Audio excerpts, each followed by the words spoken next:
se eu fosse selecionar meu trabalho todo, vocês iam ver que ia ter milhares de jacarés, porque é o bicho que eu mais gosto, é o jacaré. Eu e Mariana, a gente tem eu, Mariana e o João Caré daqui de São Paulo, a gente tem coleção de jacaré. A gente vai fazer até um livro só com jacarés. Vamos.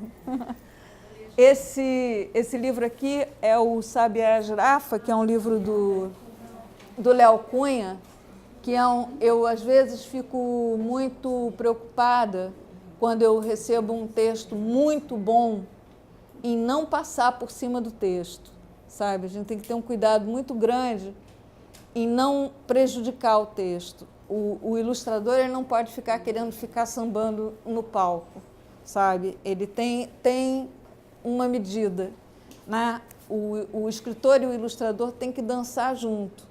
Não pode um dançar rock e o outro tango, eles têm que estar ali dançando junto. Então, assim, quando a gente faz um livro, e talvez os livros que eu tenha, que eu mais goste, sejam uma sequência de livros sobre cultura africana, porque esses livros são livros que eu tive que estudar muito. E, geralmente, o processo da gente, às vezes as pessoas acham que, assim, eu sei estudar, eu sei desenhar, eu sou um ilustrador. Eu contei uma história bacana para o meu filho ler, eu vou virar um escritor. Para o meu filho dormir, eu vou virar um escritor. Eu vou editar a história que eu... E isso não basta, sabe? Assim, o processo de você ser um escritor ou ser um ilustrador, ele tem uma formação muito grande, né? Você tem que ler muito sobre tudo, né? As pessoas talvez não pensem isso, mas assim, quando a gente vai desenhar alguma coisa, a gente lê muito sobre o que a gente vai desenhar. Tem uma pesquisa prévia muito grande, né? Então, nos livros africanos, eu fui pesquisar que os tecidos africanos, eles são narrativos. Eles não são para qualquer pessoa. Eles não são decorativos. Eles são contando para quem é aquele tecido. Então, são tecidos que são estampados para alguém que vai trabalhar na colheita, para alguém que é o feiticeiro, para alguém que é o rei, para alguém que é do grupo do rei, tá? Eles contam, aquelas imagens contam alguma coisa. Os tecidos são narrativos, tá?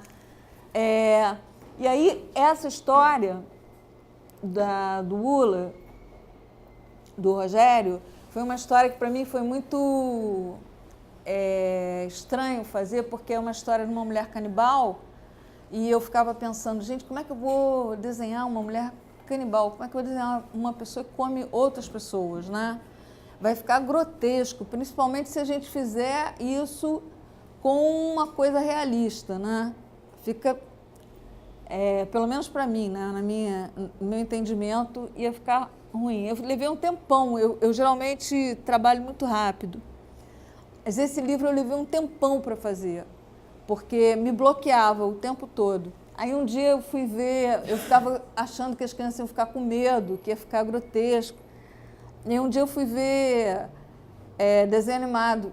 Sentei de tarde, com meus filhos eram pequenos na época, e eu sentei para ver desenho animado com eles, e tinha um negócio chamado Dragon Ball Z. E aí saía sangue para tudo quanto era lado. Assim, tinha um personagem chamado Super Saiyajin. E o cara pegava o dedo assim, enfiava no olho do outro. Aí eu falei, nossa, do Ula tranquilo para eles, né? Uma mulher que come o outro não vai ter problema nenhum, né? Ainda mais que eu não botei sangue, né?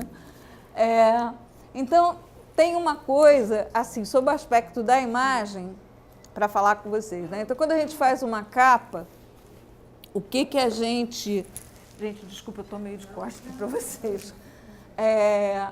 O que a gente pensa, né? Que a gente tem que pensar, né? Que a capa, ela vai ficar num grupo de capas, ela vai ficar no grupo de livros e ela tem que ser feita de uma maneira que você queira chegar nela, ela tem que te atrair, né? Então, o Duula é um conto africano que se dá numa região quente. Então, o amarelo é a segunda cor mais vibrante, né, do espectro solar, né? Ela é a segunda cor que você tem mais visibilidade. Primeiro é o branco, depois é ela, né? Então, se você tem uma capa amarela no meio de um monte de capa, ou uma capa branca, essa luz que ela emite vai te puxar, já vai te puxar para chegar perto, né? Quando eu escrevo Duula, entrando, eu não boto a imagem inteira, não botando a imagem inteira, eu crio uma curiosidade para que a pessoa abra para ver o que é aquilo, né? Quando eu escrevo Duula, entrando no sentido da leitura, né, que a gente lê de cima para baixo, da esquerda para a direita, então ele está indo da esquerda para a direita e tem a língua, que é meio que uma seta, né? Então elas se encontram e é como entrasse. Então eu estou entrando na boca, mas eu estou entrando no conteúdo do livro também. Então, todo o conjunto de imagens que tem aqui, porque a palavra, às vezes as pessoas falam assim, eu até tive uma banca de doutorado essa semana e era sobre o livro de imagem. Todo livro é livro de imagem, mesmo que não tenha ilustração, porque a palavra é uma imagem, tá? A gente só entende de outra maneira porque a gente domina o código, né? Se eu tivesse, eu sei que tudo escrito em coreano ia ser só imagem, tá? Então, o bloco de imagens, o que eu pretendo, né? Eu faço um bloco aqui, que desce o meu olho, vem para cá, e ele faz esse movimento para cá, que é para a entrada, tá? Se vocês prestarem atenção, a gente procura, eu acho que assim, quase o designer procura fazer isso, procura conduzir, né, a leitura, procura, não é facilitar, é tornar essa leitura viável, né? Transformar esse processo de leitura com um ritmo, dar um ritmo a essa leitura. Então, as ilustrações do Duula, né, elas são baseadas em arte africana, né, são feitas em cima de arte africana. A roupa são tecidos africanos que vieram dessa pesquisa que eu fiz. Quando eu procuro minimizar a forma, né? Então, assim, as crianças se perdem. A Duula, ela vive numa aldeia que essa aldeia tem carência de alimento e de água, então eles se deslocam no deserto e vão morrendo, e ela, para sobreviver, ela tem que comer os corpos das pessoas para poder sobreviver. E ela vai se transformando num monstro. Muitos anos depois, uma família passa pelo mesmo processo e eles estão atravessando o deserto e eles mandam as crianças catarem algumas coisas, alguns gravetos no deserto para fazer uma fogueira, porque o deserto à noite é muito frio e as crianças se perdem. Então, quando elas acordam, elas estão no deserto. Então, eu podia fazer o deserto bem detalhado, né? As dunas e tal, mas assim, só a cor e aquela bola vermelha que a gente entende como sol, né, ela já dá, uma coisa assim, eu vou minimizando, dando uma outra leitura de imagem. Aqui eles chegam, o menino chega, eles estão procurando a família, eles chegam num lugar onde tem 3 cabanas. E quando ela entra na cabana, o menino entra na cabana, ele vê uns potes, e esses potes têm um cheiro muito ruim. E eles entram na outra cabana, eles veem uma mulher monstruosa e essa mulher fala para eles que eles fiquem, que ela vai cuidar deles, ela vai alimentá-los, ela vai cuidar deles, que é uma outra história que a gente conhece, né?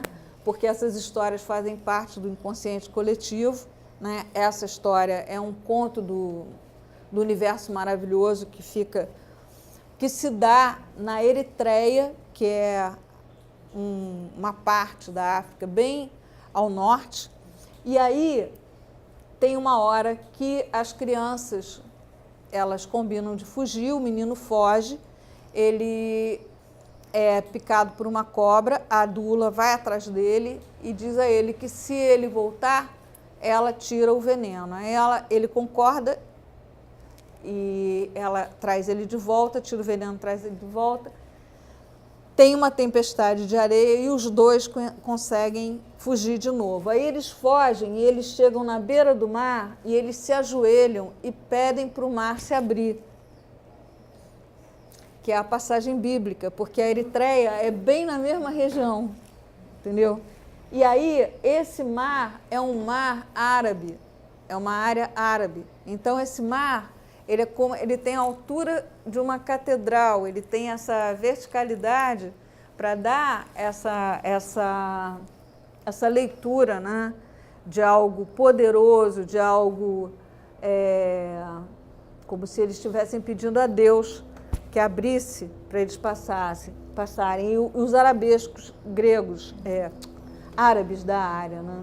O mar se abre, o mar fala para eles que eles podem passar desde que eles não sujem o leito.